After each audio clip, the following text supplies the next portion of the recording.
ndani yako, kwa sababu Bwana yuko pamoja na wewe. Amen. Bwana Yesu apewe sifa. Amen.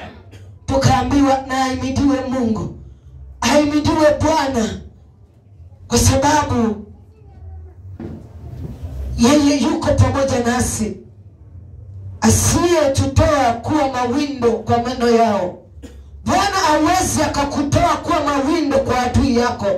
Bwana hawezi kukutoa uwe mawindo kwa yule anayekuwinda, kwa yule anayekuinukia, kwa yule ambaye anakunenea mabaya, kwa yule ambaye anataka kukurudisha nyuma.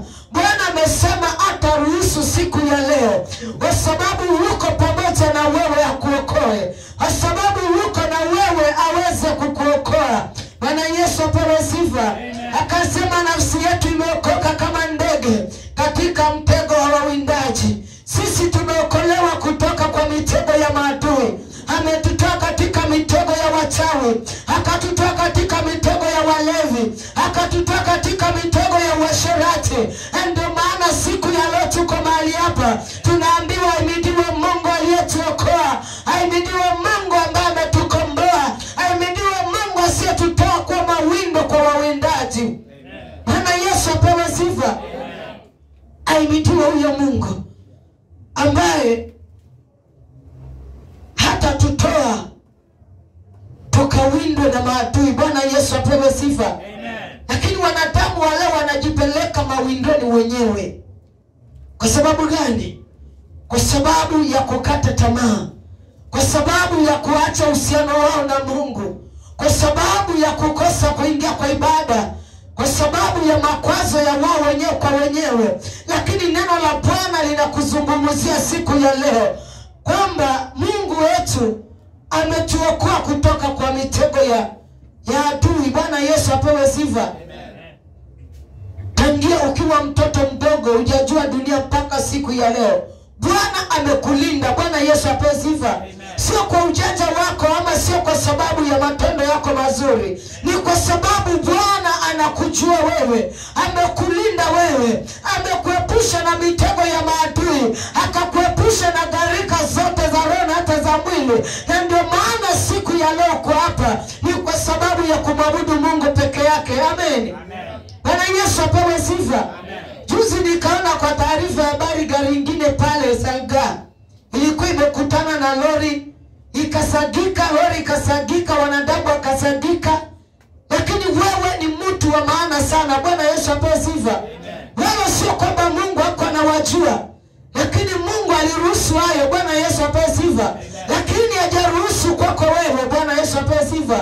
Tuache utani katika kumtafuta Mungu. Amen. Mambo mengine tuache utani. Amen. Kwa sababu Mungu anakupenda vile ulivyo, na sio kwamba alikuwa anawachukia. Jana pia kule Marekani kukatokea kimbunga kinachopeperusha paka magari. Hebu imagine kimbunga, si unajua kimbunga? Ule upepo unazungukanga hivi, uchukue gari. Mwanadamu atakuaje? Bwana Yesu apewe sifa.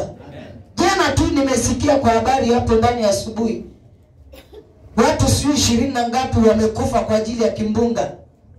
Tuache utani. Amen. Ni nyakati za mwisho. Bwana Yesu apewe sifa. Kisikia yale yanayotendeka na yale yanayotukia, yani wewe jihifadhi tu kwa Mungu peke yako. Bwana Yesu apewe sifa. Kaa tu mikononi mwa Mungu, kwa sababu maandiko yanasema kama si Bwana aliyekuwa pamoja nasi, Israeli na aseme sasa. Imagine kimbunga kipeperushe gari. Si mimi najua gari ni kitu mzito sana, si ni chuma. Lakini huo upepo uliinua paka magari. Jana tu huko Marekani. Bwana Yesu asifiwe. Alafu mwanadamu ufanye mchezo na Mungu, haujui utapeperushwa na nini wewe. Bwana Yesu apewe sifa. Haujui ni nini kitakacho kupeperusha. Lakini hata hicho kupeperusho kitakapokuja, kikupate mikononi mwa Jehova, nafsi yako itaokoka. Bwana Yesu apewe sifa. Maana mstari wa 7 maandiko yanasema nafsi yetu imeokoka kama ndege katika mtego wa wawindaji. Bwana Yesu apewe sifa. Bwana Yesu asifiwe. Lakini ile shida ya mwanadamu, ukimwambia kitu kama hicho anaona tu ni kawaida juu wewe uko sawa. Si ni kweli? Nakula, nalala, naamka, natoka, narudi, naenda. Kila kitu iko sawa. Ni kubaya huko chini ya jua. Bwana Yesu apewe sifa. Amen. Chini ya jua ni kubaya. Usipotulia kwa Mungu, ama utulie kule kwingine, ukuange na msimamo mmoja. Bwana Yesu apewe sifa. Amen. Maana kipupwe kipo. Amen. Kuna huo upepo na pia kuna mafuriko. Uko tu Marekani. Bwana Yesu apewe sifa. Kitabu cha Sefania sura ya 2. Maandiko yanasema, nyenyekeeni mbele za Bwana, huenda mtafichwa siku ya ghadhabu ya Mungu. Bwana Yesu apewe sifa. Amen. Huenda mkafichwa siku ya adhabu ya Mungu. Manake ipo na inakuja. Bwana Yesu apewe sifa. Amen. Usione hizi maajali vile zinatokea, mara matetemeko ya ardhi, mara ndio hizo vimbunga, mara sijui nini. Yesu yuko karibu kuja. Kwa hiyo unaambiwa unyenyekee kwa Mungu. Huenda, si ati ni utaenda, huenda yani ukahurumiwa, ukafichwa siku ya adhabu ama siku ya hukumu. Bwana Yesu apewe sifa. Amen. Kwa kunyenyekea mbele za Bwana, kwa kunyenyekea katika patakatifu kwa Mungu, huenda ukafichwa. Bwana Yesu apewe sifa. Amen. Huenda ukafichwa hata katika ajali zinazotokea, Mungu akakuhifadhi kwa sababu ya kunyenyekea mbele za Mungu. Huenda ukafichwa hata katika magonjwa yanayotokea, magonjwa ya kutisha. Watu wanakufa bila magonjwa, wengine ni kansa, wengine ni magonjwa ambayo hayaeleweki. Huenda ukafichwa katika hiyo adhabu. Bwana Yesu apewe sifa. Amen.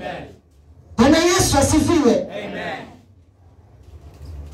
Nafsi yetu imeokoka kama ndege katika mtego wa wawindaji. Bwana Yesu apewe sifa. Amen. Tulia magotini kwa Yesu. Nafsi yako ikapate kuokoka. Nafsi yako ikapate kuokolewa. Bwana Yesu apewe sifa. Amen. Mtego umevunjika nasi tumeokoka. Bwana Yesu asifiwe. Amen. Msaada wetu u katika jina la Bwana aliyezifanya mbingu na nchi. Bwana Yesu apewe sifa. Amen. Andiko linatuambia kwamba mtego umevunjika nasi tumeokoka. Ni kwa sababu gani? Kama si Bwana aliyekuwa pamoja nasi, hata huo mtego usingevunjika, hayo magonjwa yasingevunjika, hayo malaana yasingevunjika, hiyo mitego tuliyotega